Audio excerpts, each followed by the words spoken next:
Hello there, and welcome to the weekly Outside Views report on American politics. During the visit of Chancellor Olaf Scholz from Germany, the new Brazilian President Luiz Inácio Lula da Silva campaigned for peace between Russia and Ukraine. On Monday evening, he clearly rejected a delivery of ammunition requested by Germany for the Gepard anti-aircraft tank used by Ukraine.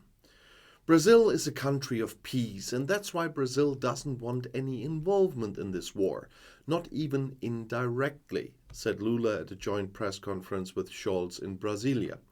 Instead, it would be necessary to form a group of countries that is strong enough and respected and sits down with the two at a negotiating table. Lula named Brazil and China as possible mediators. Ukraine refuses negotiations until Russian troops have completely withdrawn from Ukrainian territory, including Crimea. Following the announcement by Germany and other Western countries that they would supply main battle tanks to Ukraine, the Russian leadership also backed away from the idea of peace talks. Scholz stressed that there could be no peace over the heads of the Ukrainians and that the country must not lose any territory as a result of this war. Germany had already tried to get the ammunition for the Gepard tanks in April 22. At that time, one hoped for up to 300,000 rounds. Germany has delivered 30 Gepard anti-aircraft tanks to Ukraine and has pledged 7 more. However, ammunition is scarce. A new factory of the armaments company Rheinmetall for the production of this ammunition is currently being built in Lower Saxony. However, production is not scheduled to begin until June. It's now certain that nothing will come of a transitional supply from Brazil. Lula once again blamed Ukraine for Russia's war of aggression. I think Russia made the classic mistake of invading another country's territory, but I still think if one doesn't want to, two don't argue. In a May 22 interview with the Time magazine, Lula said about Ukrainian President Volodymyr Zelensky, "This guy is pro-war, just as responsible as Putin." However, in a joint written statement, Scholz and Lula jointly condemned the Russian attack on Ukraine. And the United States accuses Russia of failing to meet its obligations under the New START disarmament treaty. The German press agency learned this from NATO circles on Tuesday evening. Among other things, the US broadcaster CNN and the Wall Street Journal quoted from a corresponding statement by the US State Department. Russia refuses to allow inspections on its own territory, violating its obligations under the Nuclear Disarmament Treaty. Russia's refusal to facilitate inspection activities prevents the United States from exercising important rights under the treaty and threatens the viability of US-Russian nuclear arms control, the statement said. The New START disarmament treaty is the only remaining major arms control agreement between the United States and Russia. The treaty limits the nuclear arsenals of both countries to 800 delivery systems and 1,550 operational warheads each. In February 21, US President Joe Biden and Russian President Vladimir Putin agreed to extend New START until 2026. However, an important element of the treaty, the mutual control of the respective nuclear arsenals, has been suspended since the summer.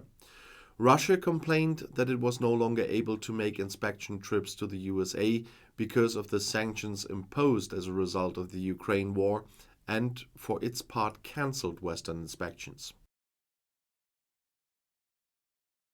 Brazilian President Luiz Inácio Lula da Silva wants to quickly conclude the free trade agreement between the South American Confederation of States, Mercosur, and the European Union. "We will work very hard with Argentina to finalize this agreement by the end of the first semester," is what Lula said in a joint press conference with Chancellor Olaf Scholz in the Brazilian capital Brasilia on Monday, so the meeting I mentioned before. The EU has been negotiating an agreement with Mercosur, which includes Brazil, Argentina, Paraguay, and Uruguay, since 1999. A breakthrough was achieved in 2019, but there are still problems, especially when it comes to protecting the Amazon forest, most of which has already been cleared for cattle breeding and agriculture. The agreement would create a market of more than 700 million people, covering almost 20% of the global economy and 31% of global goods exports. There have also recently been differences between the Mercosur countries. Argentina's left-wing government wants to protect its domestic economy from international competition, while the right-wing governments in Uruguay and Brazil wanted to remove trade barriers before the change of government there on January 1st. After the meeting with Scholz in Buenos Aires, Argentine President Alberto Fernandez also expressed his desire to come to an agreement soon. In the United States, labor costs rose somewhat more slowly in the autumn. The corresponding index increased by 1% in the fourth quarter compared to the previous quarter, as announced by the U.S. Department of Labor on Tuesday in Washington. In the third quarter, the labor cost index rose by 1.2%. Analysts had expected an average slowdown of 1.1% for the fourth quarter. According to media reports, the US government is considering completely cutting off access to American technology for the Chinese Huawei group. A final decision has not yet been made. That's what the Financial Times, the Wall Street Journal, and the Bloomberg Financial Service reported on Tuesday night, citing informed people. But US chip companies such as Intel and Qualcomm have been signaled that their exemptions to supply some products to Huawei should not be extended. The US government imposed sanctions on Huawei in 2019 under then-President Donald Trump. Concerns about national security were given as the reason, since the network supplier and smartphone provider could cooperate with Chinese authorities and the military. Huawei always rejected the allegations. The key limitation is that Huawei can only get American technology with permission from Washington.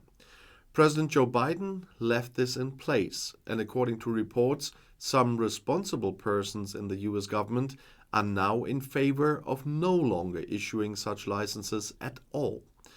Before the US action, Huawei was the second largest smartphone provider and also wanted to overtake the market leader Samsung. As a result of the sanctions, the group can no longer sell devices with fast 5G data transmission and Google services, which practically threw it out of business internationally. Huawei can still sell a few smartphone models with chips from Qualcomm and a range of notebooks with Intel processors.